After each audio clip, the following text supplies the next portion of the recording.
tentando. Então a gente vai estudar sobre o livro de 1 Samuel. O livro é 1 Samuel, porque é um livro, então nós vamos estudar esse livro de 1 Samuel. Eu gostaria que você abrisse a palavra do Senhor em Samuel, capítulo de número 8. Para mim é o texto principal, é o capítulo principal aqui do livro de Samuel, onde os israelitas pedem um rei. O livro de Samuel é a transição entre o livro dos juízes e o livro e a instituição dos reis, estabelecimento do reino de Israel. E esse texto nos dá um norte do que estava acontecendo. Nós vemos aqui que nós vamos ver aqui que Samuel é o último juiz, teve 15 juízes, Samuel é o último juiz, e ele vai ungir o primeiro rei de Israel, que é Saul. E aqui há um momento onde o povo está, a espiritualidade muito longe do Senhor, eles estão longe da presença do Senhor, e eles pedem um rei, porque as nações têm um rei. Então no capítulo 8, versículo 1 diz assim: tendo Samuel envelhecido, constituiu seus filhos por juízes sobre Israel. O primogênito chamava Joel e o segundo Abiás. E foram juízes em Berseba. Porém, seus filhos não andaram pelos caminhos dele. Antes se inclinaram à avareza, aceitaram subornos e perverteram o direito. Igual ao livro de Juízes. O povo não andou nos caminhos do Senhor. E aqui nós vemos que os filhos de Samuel não estavam andando nos caminhos do Senhor. Versículo 4 diz assim: então os anciões todos de Israel se congregaram e vieram a Samuel em Ramá e lhe disseram: vê, já estás velhos, e teus filhos não andam pelos teus caminhos. Constitui-nos, pois, agora um rei sobre nós, para que nos governe, como tem todas as nações. Isso machuca muito o coração de Samuel. Olha só o versículo de número...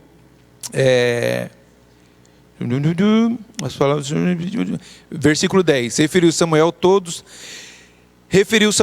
todas as palavras do Senhor ao povo e que lhe pediu um rei, e disse: esse é o direito do rei, se houver de reinar sobre vós, ele tomará vossos filhos.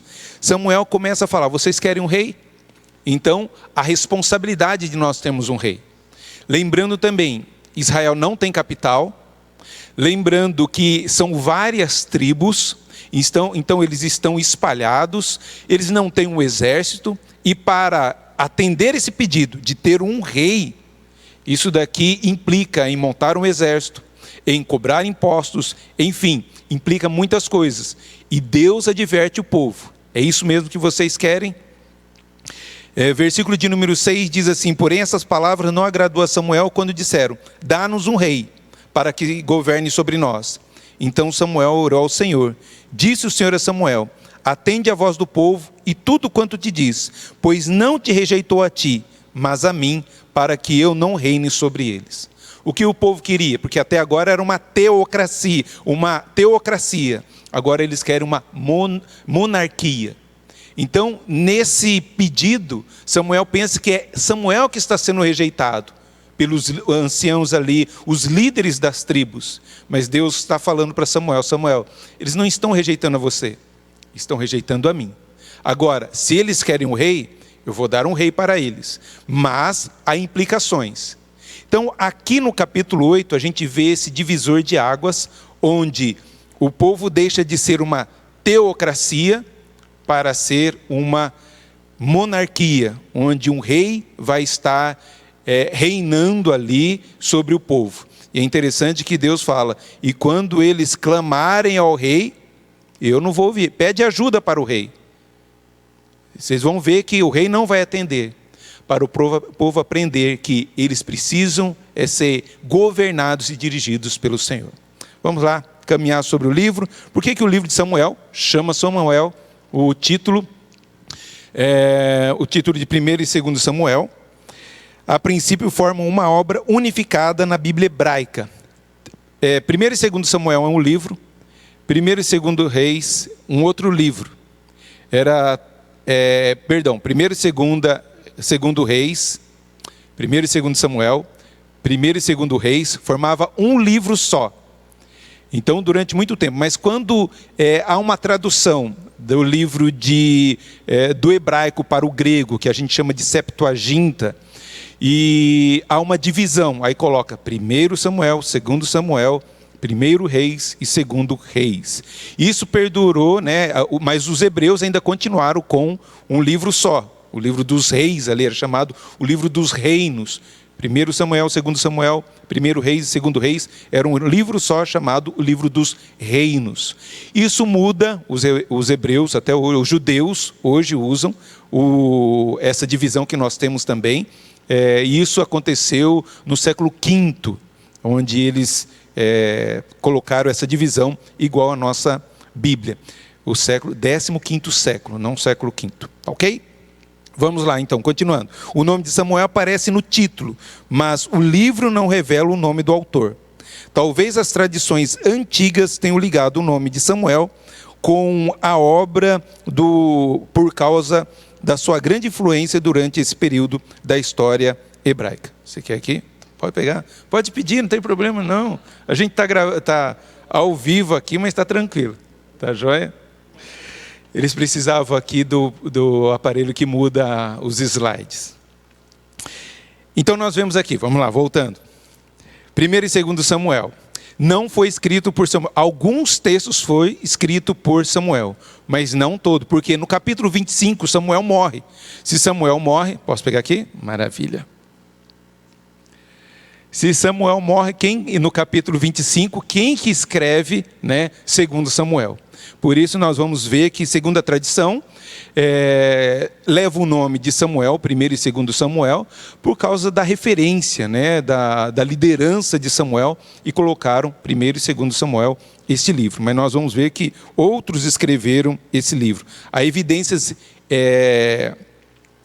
internas sobre isso aqui. E a data, né, dá para ver bem que a evidência interna indica que o livro foi escrito durante o período da monarquia dividida. Então, dá para entender que depois de Salomão, provavelmente no reinado de Asa, é que se escreve 1 Samuel e 2 Samuel. Isso fica claro quando a gente lê aqui em 1 Samuel, capítulo 27, versículo 6. Então lhe deu Aquis, naquele dia, a cidade de Ziclag. Por isso Ziclag pertence aos reis de Judá até o dia de hoje. Como pertence ao reino de Judá se não tinha ainda divisão do reino do norte, Israel, e reino do sul, Judá? Então, quem está escrevendo, fala até o dia de hoje, que já havia divisão do reino do norte e reino do sul. Reino do norte, capital Samaria, reino do sul, capital Jerusalém. Então, quem está escrevendo já é depois da divisão do reino, que acontece depois da morte de Salomão. 10 tribos ficam ao norte e 2,5 tribos ao sul. Então, quem escreveu essa parte, muitas das partes aqui do texto de Samuel, estava vivendo no tempo ali, já da divisão do reino. E há outras referências também sobre isso. Gostaria de compartilhar com vocês. Essa afirmação sugere que algum tempo havia se passado desde a divisão do reino em 930 a.C. Então a data é mais ou menos esse período que foi escrito, 930 a.C. 1 Crônicas, capítulo 29, nos dá uma orientação sobre isso. Sugere que houve outros autores no livro de Samuel. Vou pegar aqui para vocês lerem, já está aqui na tela. Os atos, pois, do rei Davi, tanto os primeiros como os últimos, então desde o 1 Samuel até o 2 Samuel, eis que estão escritos nas crônicas, registrados por Samuel, o vidente. É bom entender aqui que o profeta era chamado também de vidente, nesse período. Eis que estão escritos nas crônicas, registrado por Samuel, o vidente, nas crônicas do profeta Natã e nas crônicas de Gade. Então, provavelmente, Samuel, Natã e Gade escreveram esse livro de Samuel, 1 e 2 Samuel. leva o nome de Samuel, como eu disse, que é a tradição judaica, como uma homenagem ao grande líder, ao último juiz, ao profeta, ao sacerdote Samuel. Vamos caminhar um pouco mais aí sobre o livro, para a gente entender como que está dividido o livro. Eu coloquei um esboço para vocês compreenderem. Então, o esboço deixa bem claro, do capítulo 1 ao capítulo 7, a gente vê a liderança que a gente vê justa de Samuel. Como que ele lidera, como que ele é fiel ao Senhor, fala do nascimento de Samuel, fala da oração de Ana, enfim, como que surge o sacerdote Eli, o problema com os seus filhos também, assim como Samuel tem problema com os seus filhos. A gente vai ver isso daqui a pouco. Então a gente vê a liderança justa de Samuel, nós vemos a rejeição do desobediente Saul, do capítulo 8 ao capítulo 15, nós vemos como que Saul, como rei, ele desobedece ao Senhor, tentando acertar, ele desobedece ao Senhor. E depois, a maioria dos capítulos, e o livro vai tratar mais sobre a vida de Davi, a história de Davi, a ascensão do fiel Davi. Então nós vemos esse esboço que deixa bem claro essas três divisões: a vida de Samuel, a vida de Saul e a vida de Davi. O ministério de Samuel, o ministério de Saul e o ministério de Davi. Então, quando você tem esse esboço, você pode compreender um pouco melhor como que está sendo narrada essa história. Qual que é o propósito? Por que tem esse livro, né? Qual é o propósito desse livro? Vamos lá. O livro trata da transição da liderança do período dos juízes para a ascensão da monarquia. Ele continua a história das guerras de Israel com os filisteus. A gente vê todo o capítulo de número, todo o primeiro Samuel, a gente vê essa luta, essa briga, né? Esse conflito ainda com os filisteus, semelhante ao que havia no livro dos Juízes, só que agora há uma derrota dos filisteus e o estabelecimento do reino de Israel. Ele continua a história das guerras de Israel com os filisteus, iniciado no livro de Juízes, né? Onde o principal é Sansão, nessa batalha com os filisteus. Samuel foi um personagem de transição, como o último juiz, e empossou o primeiro rei, Saul, e iniciou a dinastia do rei Davi. Então ele unge o primeiro e o segundo rei de Israel. Por isso ele tem esse papel muito importante na história do povo judeu. Então nós vemos, o propósito é esse, mostrar essa transição. Como que Israel se tornou um reino? Como que se estabeleceu o rei? Então, no livro de Samuel vai contar, vai relatar como que surgiu o reino. Algo que Deus já tinha planejado, mas que o coração do povo, não querendo que Deus reinasse sobre eles dominasse sobre eles pedem um rei, um governo humano e não mais um reino divino. Mas por detrás de tudo isso, nós vamos ver na história do livro de Samuel, como que Deus se faz presente em todos os acontecimentos. Por mais que eles tenham um rei agora, Deus está por detrás de todos esses acontecimentos, assim como acontece na nossa vida. Vamos lá, ainda sobre o propósito do livro, eu coloco aqui alguns temas, né, que é trabalhado dentro desse propósito. O primeiro tema que eu gostaria de trabalhar aí dentro desse propósito, né, no segundo aqui, a escolha divina de um líder piedoso e central. Samuel enaltecido em oposição a Eli e seus filhos, Finéias e Ofni. Eles foram rejeitados por Deus por causa da sua perversidade. O rei Saul é contrastado com relação a um homem segundo o coração de Deus, que é Davi. Uma maneira muito boa de você compreender também o propósito no livro de Samuel é que ele faz um contraste sempre, aquele que não anda nos caminhos do Senhor e aquele que anda nos caminhos do Senhor. Isso desde Ana, e a gente vai ver o cronograma de tudo isso aí, a caminhada de tudo isso, como Samuel, como Saul, como Davi, como Jonatas, enfim, várias histórias que acontecem no primeiro livro de Samuel, tem esse contraste entre aquele que anda no caminho do Senhor e aquele que não anda no caminho do Senhor. Aquele que obedece aos mandamentos do Senhor e aquele que não obedece aos mandamentos do Senhor. Você vai ver muito isso, eu vou colocar um umas grades aqui para que você possa, um esboço para que você possa ver essa justa posição de personagens. Então aqui no capítulo 1 ao capítulo 7, a gente vê essa diferença, né? Esse contraste entre a Ana, humilde, que clama diante do Senhor, não tem filhos, e a orgulhosa Penina, que zomba de Ana. Então logo no primeiro capítulo, a gente já vê esse contraste entre aquele que é humilde e aquele que é orgulhoso. A gente vê o dedicado Samuel, diferente dos filhos de Eli, que são rebeldes, que não obedecem ao Senhor, que não andam no caminho do Senhor, enquanto que Samuel anda nos caminhos do Senhor.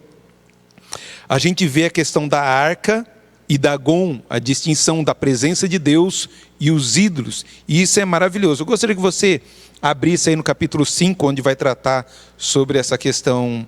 Não tem o slide, tá? Não tem o slide, mas eu gostaria que você abrisse, e a gente vê como os judeus perderam a guerra contra os filisteus levam embora a Arca da Aliança e colocam a Arca da Aliança dentro do templo do deus Dagon. E algo maravilhoso, tremendo acontece ali, mostrando o contraste entre um e outro. Capítulo 5, versículo de número 1. Os filisteus tomaram a arca de Deus e levaram de Ebenezer a Asdod. Tomaram os filisteus a arca de Deus e meteram na casa de Dagon, junto a este. Levantando-se, porém, de madrugada os de Asdod, no dia seguinte, eis que estava caído Dagon, com o rosto em terra, diante da arca do Senhor.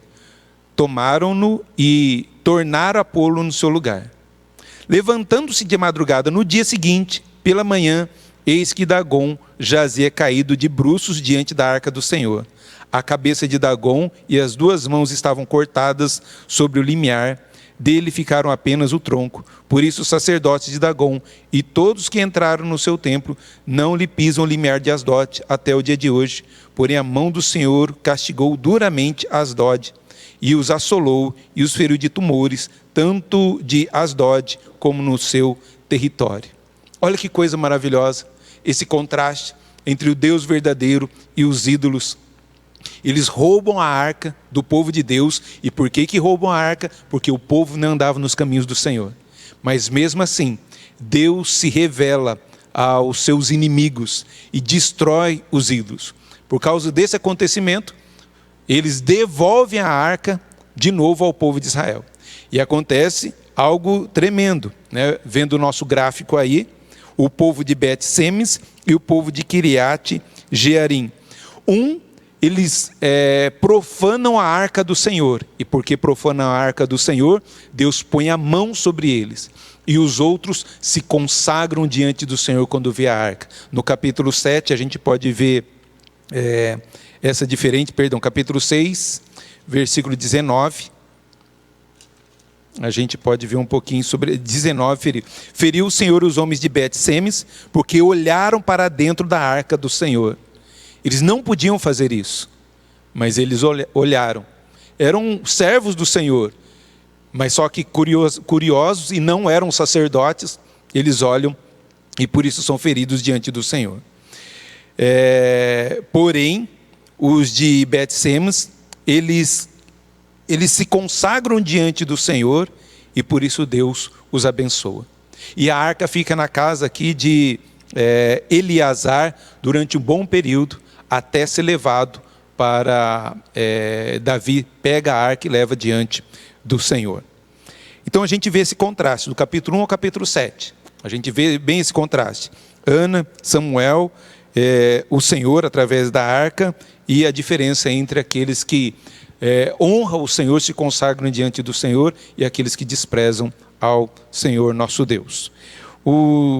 Segunda justa posição que eu quero colocar para vocês é do capítulo 8 ao capítulo 12, onde vai falar mais sobre Samuel e Saul. O contraste, que nós vemos entre os filhos de Samuel, líderes corruptos, e Saul, o líder carismático. Deus pede para Samuel ungir a Saul, porque via nele um homem correto, um homem que buscava a Deus, mas depois com poder se corrompe. Mas nesse momento há uma diferença entre os filhos de Samuel, se lá no capítulo de 1 a 7, ao contraste entre Samuel e os filhos de Eli, aqui nós vemos o contraste dos filhos de Samuel com Saul. E é interessante, pais dedicados, pais honrados, mas com filhos terríveis. E às vezes a gente pensa, né? Porque o pai não cuidou bem, o pai não honrou o filho, o pai não ensinou a palavra do Senhor, não. Esses homens honraram a Deus, serviram a Deus, e os seus filhos andaram por caminhos errados. Então, querido, coloque sua vida diante do Senhor. Às vezes eu atendo alguns pais e dizem, onde foi que eu errei? Pais que ensinaram o caminho que os filhos deviam andar, pais que ensinaram a palavra do Senhor, que oram pelos filhos até hoje, mas continuam errantes diante de Deus. Saiba que Deus ouve e Deus atende a oração.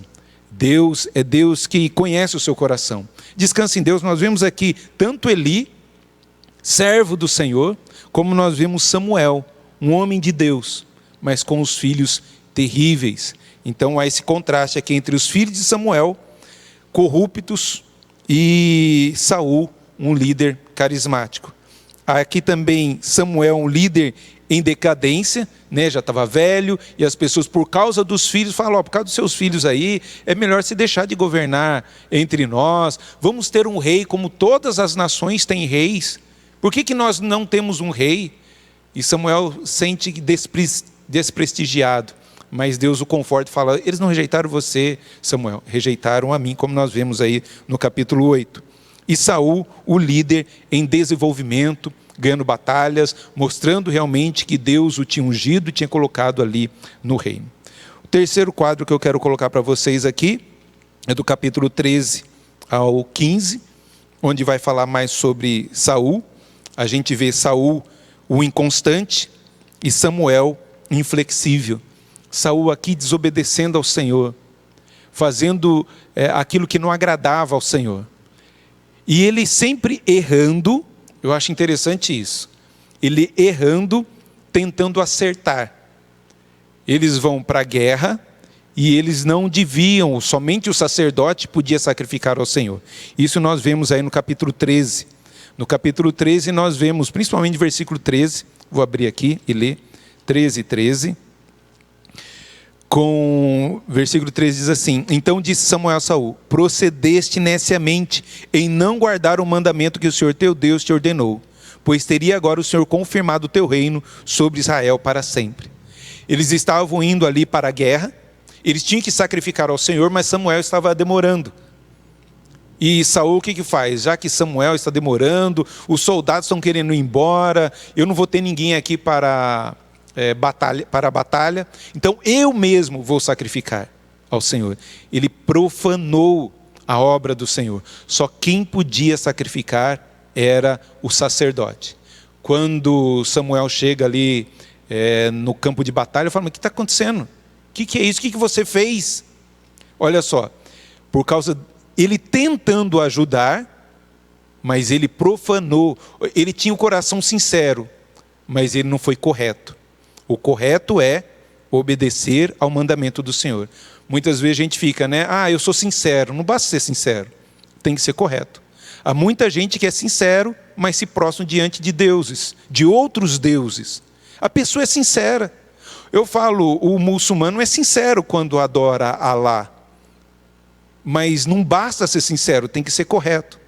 Saul estava sendo sincero, mas não estava sendo correto. E por causa por quebrar esse mandamento do Senhor, Deus já estava dando o sinal de que ia tirar ele do reino. E depois, mais para frente, ele peca de novo, tentando ajudar. No capítulo 15, versículos 22 e 23. Porque aqui também, eles vão para a guerra, e Deus fala, quando vocês entrarem nessa cidade, destrói tudo. Acabe com tudo. Só que Saul vai, mata todo mundo, mas ele vê umas vaquinhas gordas. E ele vê essas vaquinhas gordas e fala: vou sacrificar ao Senhor. Vou sacrificar esses animais ao Senhor. E quando Samuel chega, fala: mas que balido é esse? Que mugido é esse? O que está acontecendo aqui? Não, é que eu guardei alguns animais para sacrificar ao Senhor. E Samuel fala essa palavra aqui, dura, tremenda, a Saul. Versículo 22 diz assim do capítulo 15. Porém Samuel disse: tem porventura o Senhor tanto prazer em holocaustos e sacrifícios, quanto que se obedeça a sua palavra? Eis que obedecer é melhor do que o sacrificar. O atender é melhor do que gordura de carneiros, porque a rebelião é como o pecado de feitiçaria. Aqui nós vemos o Saul rebelde, tentando agradar a Deus, mais uma vez, sincero, mas de maneira incorreta. Não foi correto o que ele fez. E por causa disso, Deus tira o reinado dele. O espírito sai dele. E ele não tem mais a unção de Deus para reinar. E daqui que Deus chama Samuel para ungir a Davi. Guarde isso, que pecado de rebelião é como o pecado de feitiçaria. Então a gente vê o Saul inconstante, Samuel inflexível, Saul vacilante e Jonatas valente. Nós vamos ver nesses textos. E o último quadro que eu gostaria de mostrar para vocês, a justa posição de personagens de 1 Samuel, capítulo 16 a 31. Saul, o monarca rejeitado, e Davi, o herói em ascensão. Aí que ele vai lá para a batalha, derrota Golias, as mulheres fazem uma música que Saul matou 1000, mas Davi os seus 10.000, e por isso gera ira no coração de Saul, e Saul muitas vezes tentando matar a Davi. Jonatas, o amigo leal, Davi, o fugitivo ardiloso, porque o pai de Jonatas quer matar a Davi, ele tem que fugir. Saul, o vingativo, Davi, o perdoador. Por 2 vezes, Davi teve oportunidade de matar a Saul. Uma vez ele corta um pedaço da capa de Saul e mostra: olha, eu podia ter matado você. Os soldados de Davi até falam: aproveita, mate ele. E aí que Davi usa a palavra: como que eu poderia estender a mão contra o ungido do Senhor? Mesmo que o espírito já tinha saído de Saul, Davi já tinha sido ungido rei, mas ainda Saul estava no reino. E Davi respeitava as autoridades. E no segundo caso, Davi rouba a lança, de Saul. E mais uma vez ele fala: eu podia ter matado você, mas eu honro você, eu perdoo você. Tanto que Saul tenta se aproximar de Davi, mas meio enganoso, para depois querer novamente destruir. Nós vemos o caso aqui de Abigail, a esposa sensata, e Nabal, o marido insensato. Davi aqui pede comida e o cara zomba de Davi, mas a mulher sábia, ali edificando a sua casa, preserva, cuida de Davi, Davi ali cuida da família de Nabal e Abigail, tanto que depois, na morte de Nabal, Davi casa com Abigail, porque reconhece nela uma mulher coerente, sensata. Saul, ocultista disfarçado, e Samuel, o dispenseiro de oráculos. Lembrando, aqui Saul vai, como Deus já não fala mais pelos profetas para Saul. Deus não fala mais com Saul porque ele não tem espírito mais, o espírito de Deus sobre a sua vida. Então ele vai consultar uma feiticeira. Lembrando que o pecado de desobediência é como o pecado de feitiçaria. Aquilo que a desobediência de Saul, nós vemos agora ele buscando uma feiticeira para consultar os oráculos de Deus, qual era a vontade de Deus para a batalha.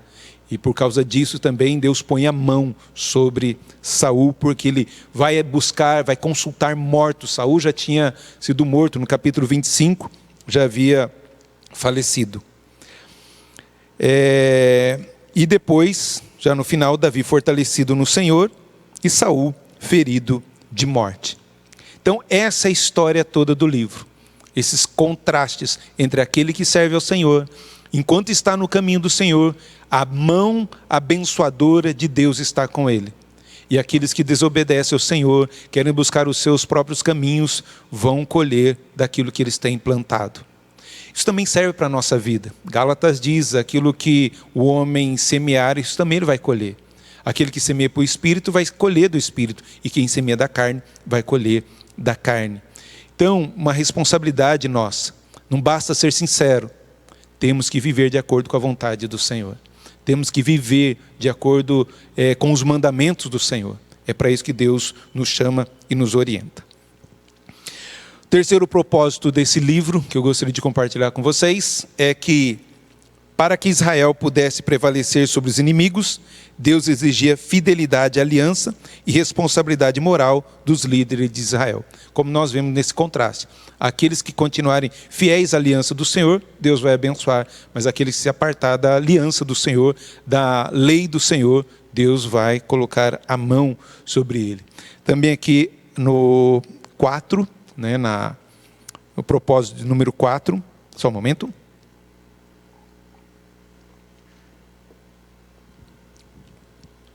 Nós vemos a graça contínua de Deus, é outro tema expressivo nesse livro. Apesar dos fracassos de Israel, o Senhor destacou novos libertadores como Samuel, Saul e Davi. Assim como no livro dos Juízes. Apesar da rebeldia do povo, Deus levanta pessoas para libertar, para abençoar e para dirigir. Deus ouviu o clamor de Ana, Deus chamou o menino Samuel, atendeu o pedido do menino Samuel, atendeu ao pedido de um rei e poupou Davi para o período áureo de Israel do seu reinado. Isso que nós vemos aqui, capítulo 4. Então nós vemos que o grande tema desse livro é a fidelidade à aliança de Deus, o contraste, e a mudança da teocracia para a monarquia. Nós vemos aqui aqueles que andam no caminho do Senhor e aqueles que se desviam do caminho do Senhor, a responsabilidade que cada um deles deve ter diante de Deus. E em tudo a gente pode ver a mão do Senhor conduzindo e abençoando o seu povo. Isso é maravilhoso. Convido você, leia o livro de Samuel. Medite nas histórias que tem aqui. Há muitos detalhes, há muitas histórias maravilhosas, como o texto aí que eu coloquei, que a gente mencionou, de Davi vencendo o Golias, se tornando um grande líder. Nós vemos as fugas de Davi, Saul tentando matá-lo, mas mesmo assim ele perdoando a Saul, e Deus preservando e guardando a sua vida. E nós vemos em tudo o cuidado, o carinho de Deus para com o povo de Israel, para estabelecer ali um povo sólido, um povo onde dali venha sair o Messias. Então, aplicando o que nós estudamos aqui, colocando para aplicar na nossa vida, o que nós podemos aplicar nos dias de hoje. O livro demonstra que Deus é Senhor da história, Seu domínio é exercido pela ascensão e queda de personagens importantes, bem como sobre as nações inteiras. O tema da profecia e seu cumprimento mostra que o Senhor cumpre sua vontade, apesar dos planos humanos.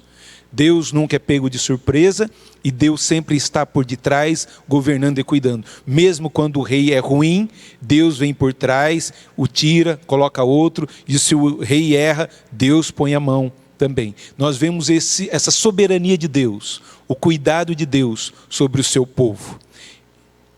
Colocando para os nossos dias aqui, nós vemos isso. O livro demonstra que Deus é Senhor da história, seu domínio é exercido pela ascensão e queda dos personagens importantes. Aqui repetiu, Mais um. Ou não, estava ali. Não. Eu que repeti aqui. É quase impossível deixar de perceber o Deus soberano conduzindo Israel, a história do seu povo. Deus quer um povo que lhe agrade. Quando Saul desobedece ao Senhor e não segue os caminhos do Senhor, Deus fala: busquei alguém que, segundo o meu coração, que agradou o coração do Senhor, e era Davi. E Deus vai e chama Samuel para ungir a Davi. É interessante também nessa história da unção de Davi.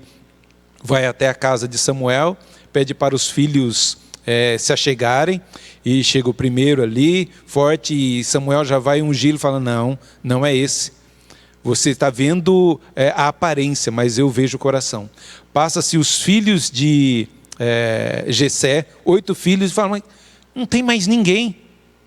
E acho que Jessé coça a cabeça e fala, tem o caçulinho, o mais novo, o ruivinho, está cuidando ali das ovelhas. Manda chamar.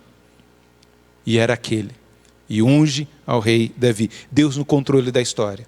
Deus trabalhando. Né? Aquele que a gente achava insignificante, que não tinha valor nenhum, mas para Deus, Deus que vê o coração, unge, abençoa e sustenta. Então, aquele Deus quer um povo que lhe agrade. Tal povo espelha o amor e fidelidade de Deus, e assim deve ser a nossa vida. Uma vida que agrade ao Senhor, que glorifique ao Senhor, uma vida que honre a Deus através das nossas palavras, das nossas ações, das nossas atitudes. Essas lições é para nós entendermos e compreendermos desse Deus perdoador, desse Deus presente, mas desse Deus também que cobra responsabilidade, santidade, fidelidade do seu povo. Agora, o que esse livro tem a ver com a nossa vida e com o Messias, o nosso Senhor? Eu sempre gosto de, nos livros do Antigo Testamento, apontar para Jesus.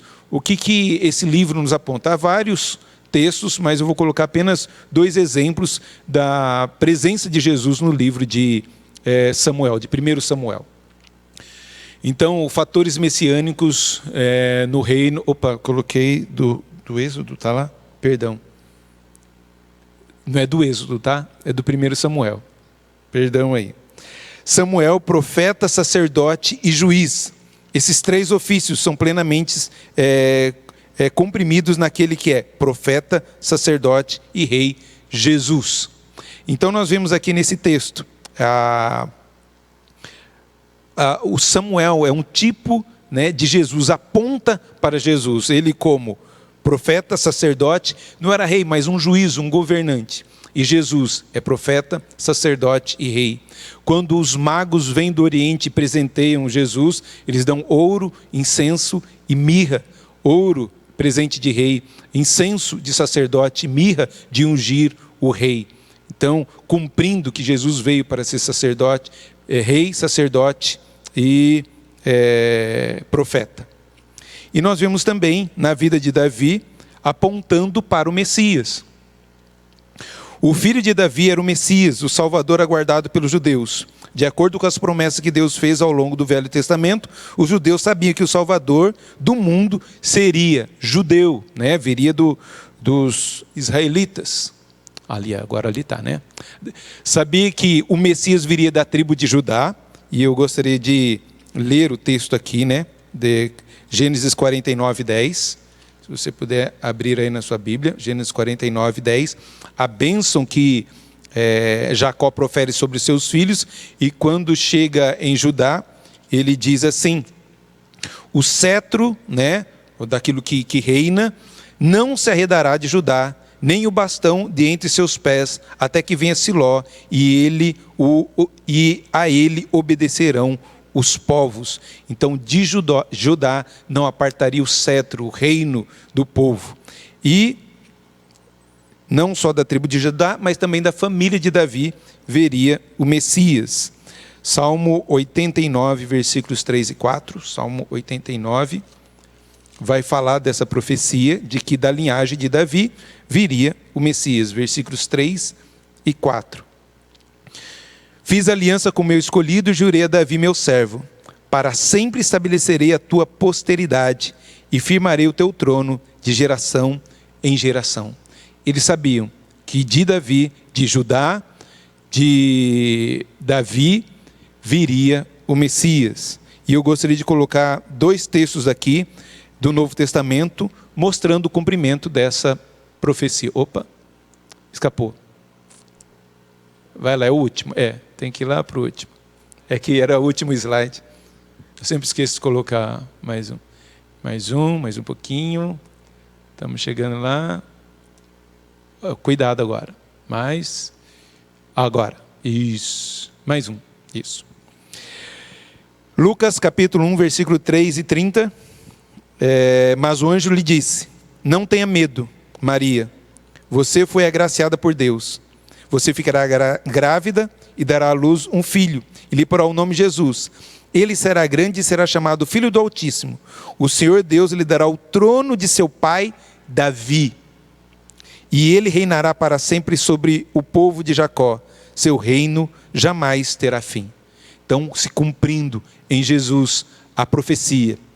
Não um reino apenas físico, mas um reino soberano, verdadeiro, espiritual, dominando sobre tudo. É o reino já e ainda não. Cristo já reina, e quando ele veio estava reinando, mas ainda não na sua totalidade. E o segundo versículo, Romanos 1, de 3 a 4, acerca de seu filho que, como homem, era descendente de Davi, e que mediante o Espírito de santidade foi declarado Filho de Deus com poder, pela sua ressurreição dentre os mortos, Jesus Cristo, nosso Senhor. Então aqui acerca de seu Filho, de Deus, que como homem era descendente de Davi, cumprindo-se a palavra do Senhor. Então todo o Antigo Testamento aponta para Jesus, desse Deus fiel, desse Deus presente, Deus que não mente, Deus que cumpre as suas promessas. Esse mesmo Deus cumpre as promessas na sua vida, de que Jesus é o Emanuel, o Deus presente, o Deus conosco. Eis que estou convosco todos os dias, até a consumação dos séculos. Que nós possamos descansar nesse Deus soberano, que coloca reis e tira reis. O que cabe a nós é orarmos pelos líderes, pelos governantes, sabendo que Deus há de pôr a mão, ou Deus há de aliviar a mão, é Deus que estabelece reis, é Deus que tira os reis. Por isso a nossa vida tem que estar confiada no Senhor. Uns confiam em príncipes, outros em cavalos, nós confiamos no Senhor. Assim deve ser a nossa vida. Semana que vem, nós vamos conversar sobre o segundo livro dos reis, segundo livro de Samuel, e é específico a vida de Davi. Vai falar muito mais sobre a vida de Davi e o seu reinado, estabelecendo Jerusalém como capital e tudo mais. Então, que Deus abençoe sua vida, que Deus possa estar sustentando a sua casa e que você medite nesse livro de 1 Samuel. Tá bom? Gostaria